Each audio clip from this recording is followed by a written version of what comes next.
Hello guys, ഇതാണ് എൻ്റെ കലാമുൻ്റെ അടുത്തൊരു തോടുണ്ടായിരുന്നു. അവിടേക്ക് ഞങ്ങൾ കളിക്കാൻ പോയി. എൻ്റെ ചെരുപ്പ് അത് അവിടെ കിടക്കുന്നു. എൻ്റെ കുഞ്ഞുമാമ എടുത്ത് തന്നെ. എന്നിട്ട് ഞാൻ ഞാൻ തുള്ളി കളിക്കുന്ന ഏട്ടന് അവിടെ തിരിച്ച് നിൽക്കുന്നുണ്ട്. കിട്ടട്ടെ നോക്കി. പിന്നെ ഏട്ടന് ഞാൻ തുള്ളി കളിക്കുന്നുണ്ടോ കിച്ചട്ടതാ വീഴാൻ പോണു. എൻ്റെ അമ്മ ഞങ്ങൾ മൂന്നാളും കുരങ്ങൻ്റെ പോലെ ഇരിക്കുന്നു. കുഞ്ഞമ്മ, ഞാൻ, ഏട്ടനും കിച്ചട്ടനും. ഇഷ്ടപ്പെട്ടോ?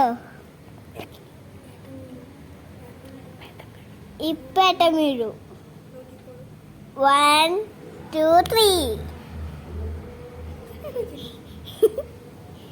അവിടെ കുരങ്ങനെ പോലെ നോക്കിയിരിക്കുന്നു. ഞാനാണെങ്കിൽ കാല് കിട്ടിലേക്ക് ഏട്ടനാ വീഴാൻ പോണു. വീഴും വീണ്. Bye bye.